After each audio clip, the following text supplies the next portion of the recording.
El laberinto.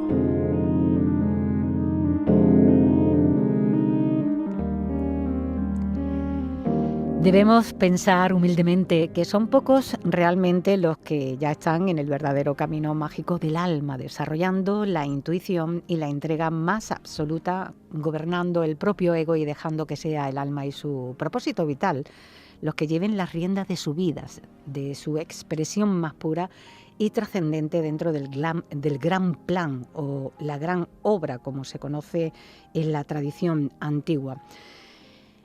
Esto que dice Javier León en el libro La gestión del misterio, escrito junto a Emilio Carrillo, nos puede servir a modo de introducción para hablar de los caminos espirituales o vías de realización interior. Emilio, muy buenas noches y bienvenido. Muy buenas, Pilar, encantado, muchas gracias. Cuéntanos, ¿existe un ordenamiento sistemático que pueda orientarnos en la labor de búsqueda, pero sobre todo en la labor de saber qué somos, dónde estamos en la escala evolutiva y a qué debemos enfrentarnos, como decía en la introducción, humildemente, desde nuestra posición? Pues sí, Pilar, sí. Ese camino, entre comillas, está trazado no por una, sino por distintas tradiciones espirituales. Y está trazado también por el ejemplo vivo de maestros y de maestras, que a lo largo de la historia de la humanidad, desde esa humildad a la que tú hacías mención, pues han avanzado por el sendero del conocimiento de sí mismo, es decir, como tantas veces hemos compartido en este programa, de tomar conciencia de la parte imperecedera que constituye al ser humano, más allá del que terminará sus días enterrado en el cementerio o incinerado en el crematorio, y a partir de esa toma de conciencia la aplicación a la vida cotidiana de ese ser verdadero. Y sí, claro, a través de las tradiciones espirituales y de estos maestros tenemos una especie de guía, por decirlo de alguna forma. Aunque la tradición primordial habla de varios eslabones evolutivos, Javier León hace referencia a 7 caminos que podrían servir de guía o aproximación a esta división clásica. ¿Tú podrías hacernos un breve resumen de cada uno de ellos? Porque además, al verlo, me daba la sensación de coincide un poco con el tema de los chakras, ¿no? Bien. ¿O no tiene nada que ver? Bueno, todo está interrelacionado y además el número 7 que utiliza Javier, que es el número 7 de los chakras, por ejemplo, o es el número 7 que nos va a servir quizá para hacer una especie de síntesis de todas esas vías. El número 7 no es un número casual, es decir, no es un número que las tradiciones espirituales hayan tomado porque le gusta más que el 5 o más que el 8, no, tiene un sentido profundo. El sentido profundo está en ese principio que también hemos compartido muchas veces en este programa, que es el cómo es arriba es abajo, cómo es abajo es arriba. Mirando hacia arriba hay cosas que se nos escapan por su envergadura, pero hay cosas abajo que nos dan pistas.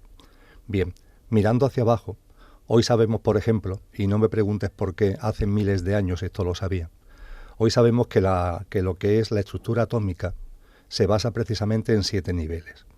Es decir, cuando los electrones se agrupan en torno al núcleo atómico, se habla de los niveles de energía del átomo, se sabe que hay un máximo de 7 niveles de energía. Cuando vamos conociendo lo que son los espectros vibracionales, sabemos que las ondas espectrales, las conocidas y las que tenemos catalogadas, son precisamente 7. Cuando vamos abordando temas que son más conocidos por la gente, podemos comprobar cómo el patrón septenario está enormemente presente en todo. Por ejemplo, la tabla periódica de todos los elementos que conocemos químico, creo que son 118, se llama periódica porque está agrupada en 7 periodos.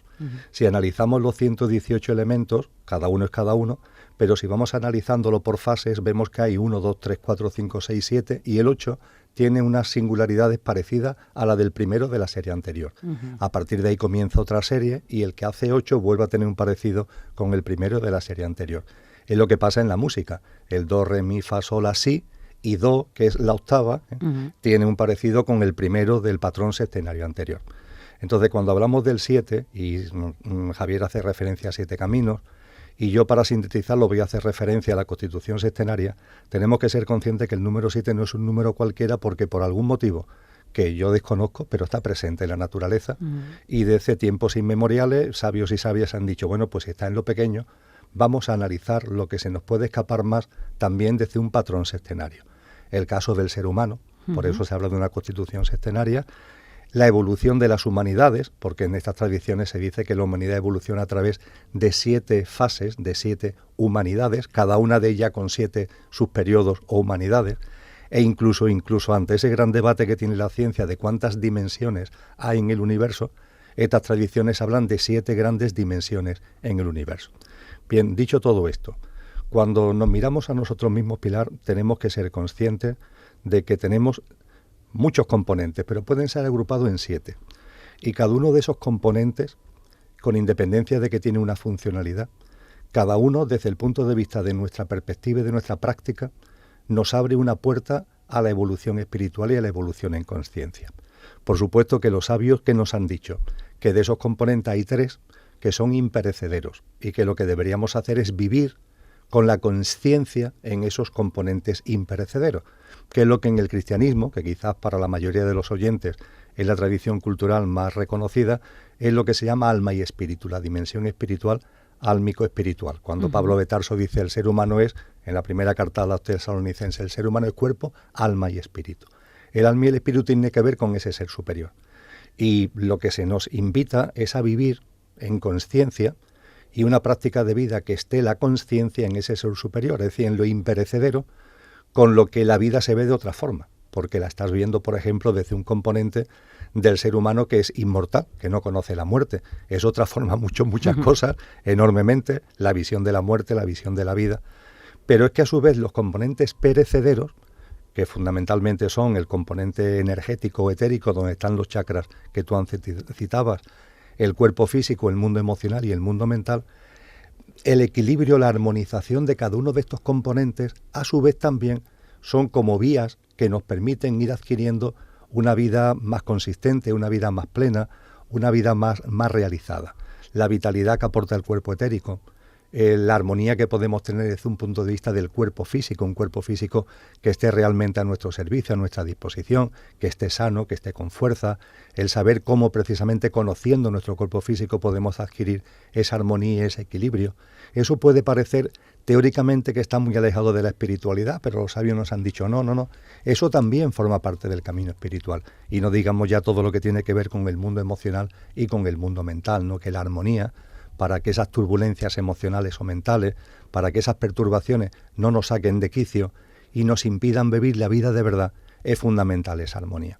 Y pongo como ejemplo de una estructura espiritual que esto lo ha desarrollado al máximo, que es todo lo que tiene que ver con la ciencia del yoga.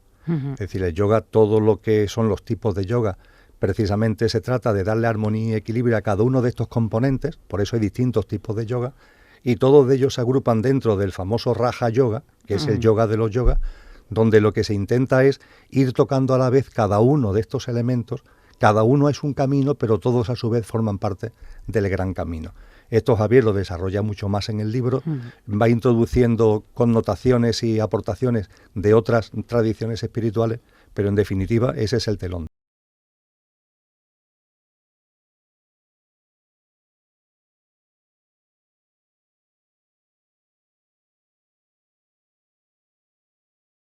Que aparece en los diálogos con Abul Beca de Cayetano Arroyo, que dice: no esperes ver fuera de ti al maestro que aún no ha nacido en tu interior.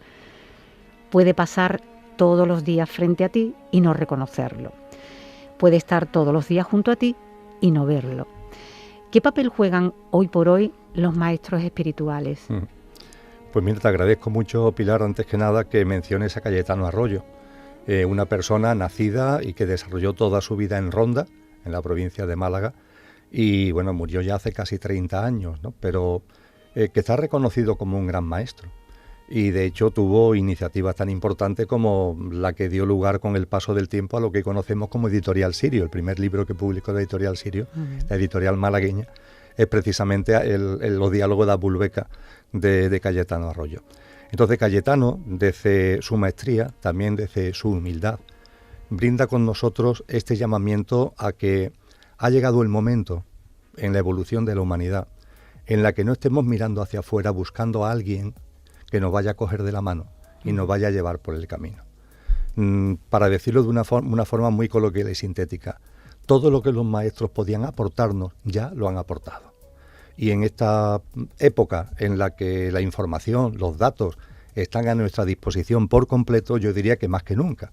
Es decir, porque las aportaciones, las enseñanzas, los textos de esos maestros y maestras que históricamente han hecho aportaciones, siempre han estado ahí, pero nunca tenemos la facilidad de acceder a ello como tenemos en la actualidad. Entonces yo diría que cualquier persona, por seguir los consejos de Cristo Jesús, cualquier persona que busca, halla. Cualquier persona que llama a la puerta se le abre, está todo ahí. Y no es necesario el que de una forma directa se te aparezca un maestro delante. Incluso hay algunos místicos que han dicho de que los maestros, entre comillas, se han retirado. ¿Por qué? Porque la evolución de la humanidad y de cada uno de los componentes de la humanidad, tú y yo, por poner dos ejemplos, ya hemos tenido el camino suficiente como para ya no ser niños. Ya no somos ni siquiera adolescentes. Ya tenemos que haber madurado.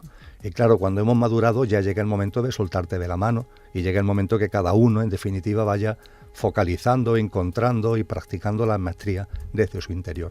Así que siempre ha sido así, pero es verdad que ahora más que nunca, porque ya somos adultos en ese camino espiritual al que estamos haciendo referencia en estos momentos, ya somos adultos para que ya nos suelten de la mano. Y yo creo que nos han soltado, lo cual no significa que no nos acompañen, pero nos acompañan como unos buenos padres, entre comillas, que no interfieren en la dinámica del libre albedrío que cada uno tiene que desplegar. Emilio, ¿cómo se conoce a un Mahatma? Entendiendo Mahatma como un gran alma, ¿o no? Un alma grande, ¿no? ¿Cómo podemos saber que no estamos en manos de un incompetente o un charlatán? ¿Y de qué se ocupan en este plano existencial? Bien, es importante porque en esto hay mucha controversia. Yo no estoy en posesión de la verdad, pero diría dos cosas. Primero, una que es más gráfica y otra que es más práctica. La más gráfica es que esta pregunta se la hizo un discípulo a un maestro, a un Mahatma, y le dijo que evidentemente a un Mahatma no se le reconoce por lo que haga externamente, porque aunque tenga capacidades extraordinarias, no va por ahí, como si estuviera en un circo mostrando esas capacidades. Y entonces, ante la nueva pregunta del discípulo, entonces, ¿cómo me doy cuenta de que estoy ante una persona iluminada? Dice, muy sencillo, porque de su boca nunca saldrá una queja. De su boca nunca saldrá una queja. Porque un Mahatma conoce las leyes de la evolución, conoce las leyes de la vida, confía en la vida, esa confianza en la vida le lleva a la aceptación le lleva al no juicio. Eso no significa que sea indiferente, practica una acción consciente, pero está liberada de la dualidad en la que comúnmente todos caemos. Entonces, la ausencia de queja es un signo distintivo muy importante. Pero junto con ello es su ejemplo de vida. Eso es lo que me refería antes con que hay mayor controversia. Porque hay personas que, por ejemplo, me dicen, bueno, Emilio, a mí la práctica de vida de la persona me importa menos, lo que me importa es lo que enseña, ¿no? Bueno, pues para mí, Pilar, y lo intentamos reflejar también Javier y yo en el libro, para nosotros es muy importante el ejemplo de vida, es decir, que haya una coherencia. No vale una persona que esté diciendo A, pero después esté viviendo B. Eso está demostrando que en ese A tiene que faltar algo, con lo cual, como hay otros maestros y maestras que son coherentes, ¿por qué vas a seguir las enseñanzas de uno que es incoherente, ¿no?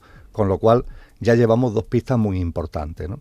Y desde luego cuando hablamos del papel de los maestros actualmente, antes me refería a ello y lo vuelvo a hacer ahora, no esperemos una implicación directa, no esperemos que salgan en la plaza de una ciudad diciendo no sé qué, no sé cuánto, porque eso ha pasado. Y yo diría que la labor que hacen, tanto encarnados como no encarnados, porque hay grandes almas que están encarnadas en el momento presente y grandes almas que no están, todas realizan una labor de acompañamiento, no solamente a la humanidad, sino también a la Madre Tierra. Esto es importante. No solo al género humano, sino a la Madre Tierra. La Madre Tierra está en un proceso evolutivo muy potente en estos momentos, en una evolución de conciencia que se pone de manifiesto en el cambio de frecuencia vibracional que está teniendo y que alguna gente como Schumann lo han resumido en la resonancia Schumann, que pone en evidencia esa elevación de la frecuencia vibracional de la Tierra. Los maestros y maestras acompañan, esos Mahatmas acompañan a la humanidad y a la Madre Tierra. Y lo acompañan hasta el punto de que físicamente o energéticamente incluso llegan a ubicarse en sitios físicos donde su presencia se hace especialmente necesaria. A veces para estabilizar los movimientos geológicos, los movimientos propios de la Madre Tierra.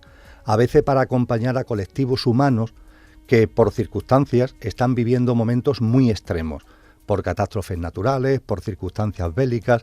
Allí aparecen ellos en escenas, pero aparecen en escena sutilmente. Hay que tener en cuenta que estas grandes almas, solamente su presencia, repito, física o energética, espiritual, solo su presencia conlleva un campo de fuerza inmenso. Uh-huh. Hay algunos textos que hablan de kilómetros en su capacidad de desplegar ese campo de fuerza, que contribuyen a armonizar, a serenar, a traer paz a todo ese entorno que por circunstancias como las que acabo de mencionar puede estar especialmente perturbado y con turbulencias en esos momentos.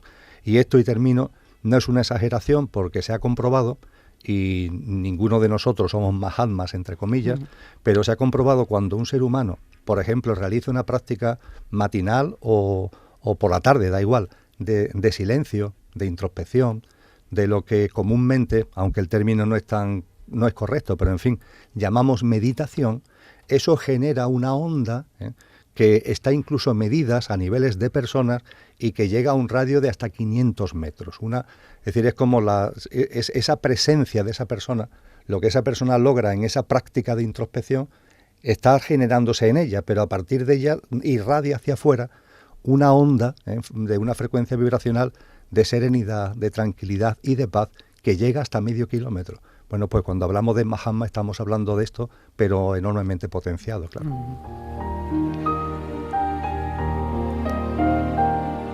Estaba pensando en el concepto de guía espiritual.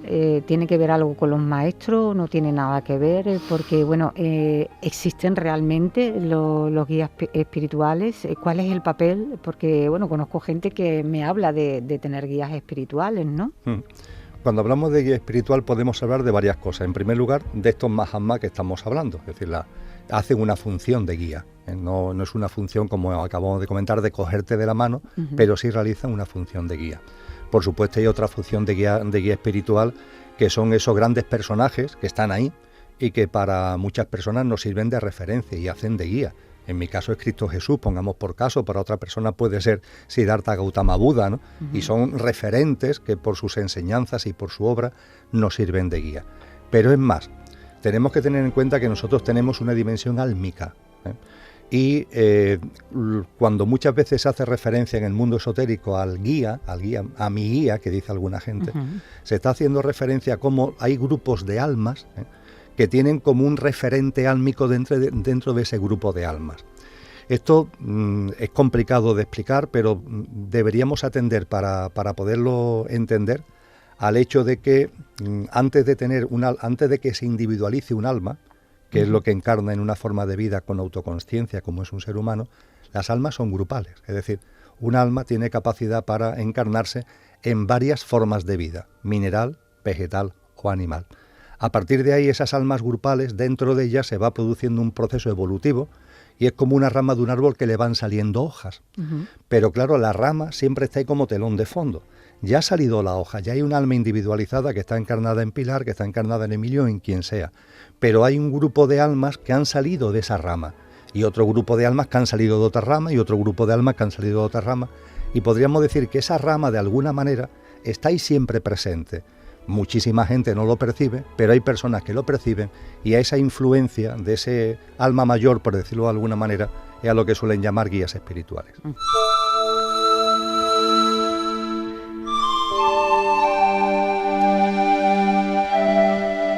Todo esto que estamos comentando, a excepción de lo de los guías espirituales, que es algo que me saca yo de la manga, pues se incluye en uno de los capítulos de este libro titulado La gestión del misterio, en el que se habla de aspirantes, de discípulos, de iniciados, de maestros. Y me pregunto, ¿dónde quedan los discípulos? ¿Un verdadero maestro los acepta?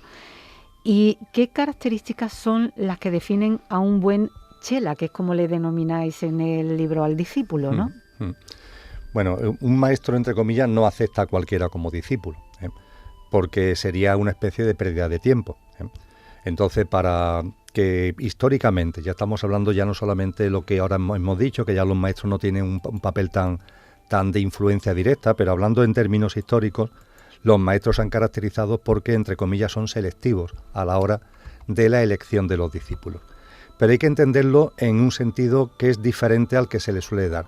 No se trata de que el maestro juzgue, No se trata del que el maestro diga este sí y este no, sino que el maestro va poniendo delante una semilla y esa semilla de forma clara fructifica en unos y no fructifica en otros, en razón de la tierra, valga el ejemplo metafórico, que cada uno es. En ese sentido, la parábola del sembrador que utiliza Cristo Jesús es magnífica.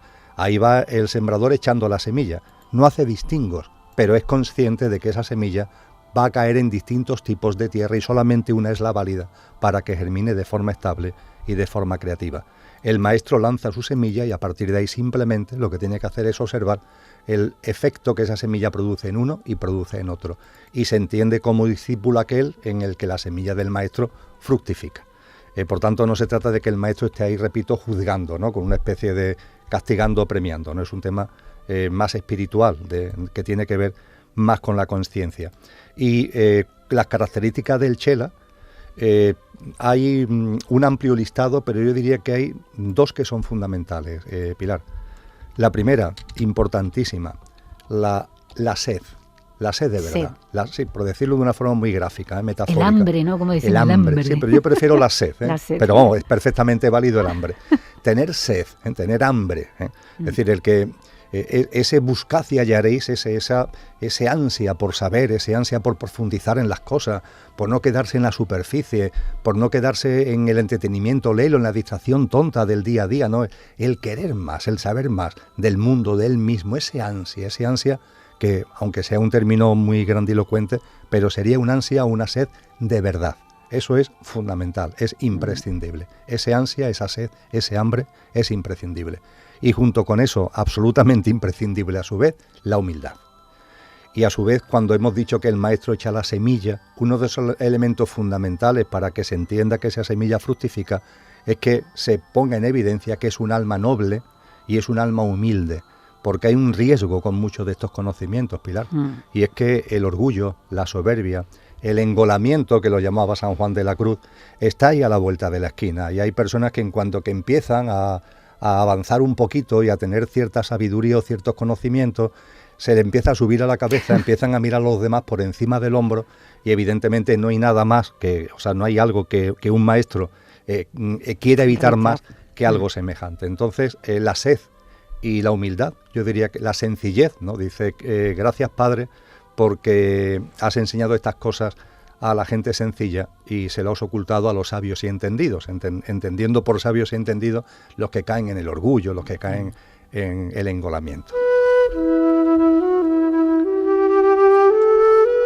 Emilio, se me pasa el tiempo rapidísimo siempre contigo, la verdad es que... bueno, es buena señal, eso es buena señal. Sí. Siempre se me quedan más cosas por preguntar, pero bueno, el tiempo es el tiempo en la radio y sí me gustaría que, como siempre, compartieras esa dirección en la que podemos encontrar tu trabajo y a través de la cual podemos seguirte la pista. Y también recordar a nuestras hermosas y hermosos el sentido de este libro que estamos desgranando y que estamos recorriendo programa tras programa, la gestión del misterio, pues los beneficios de este libro que van destinados pues para una labor social muy importante. Sí, efectivamente, todos los derechos de autor, como se suele decirlo, de Javier y mío, como autores del texto, van dirigidos a la financiación del proyecto O-Couso. Quien quiera saber más sobre el proyecto, muy facilito, entramos en Google, ponemos proyecto O y después Couso y aparece una página web magnífica donde se detalla lo que es este proyecto, que ya es una realidad porque ya está muy avanzado, está muy fructificado, aunque hay muchas cosas por hacer, que se encuentra en la provincia de Lugo, en el Camino de Santiago, y que aspira a ser un albergue para peregrinos y para almas. Y en cuanto a mis datos de contacto, el blog que gestiono, El Cielo en la Tierra, y a través de Telegram se puede cualquiera suscribir al canal que gestiono y allí tiene información de todas mis actividades. Que te reto a que habrá una delegación de esa escuela aquí en el sur, para que no esté tan alejado. Bueno, la hablaremos con Javier, a ver si se anima. Yo creo que sería una buena idea, Emilio. Sí, no es mala idea, no es mala idea. Bueno, muchísimas gracias, como siempre, un abrazo muy fuerte. A ti, Pilar, gracias.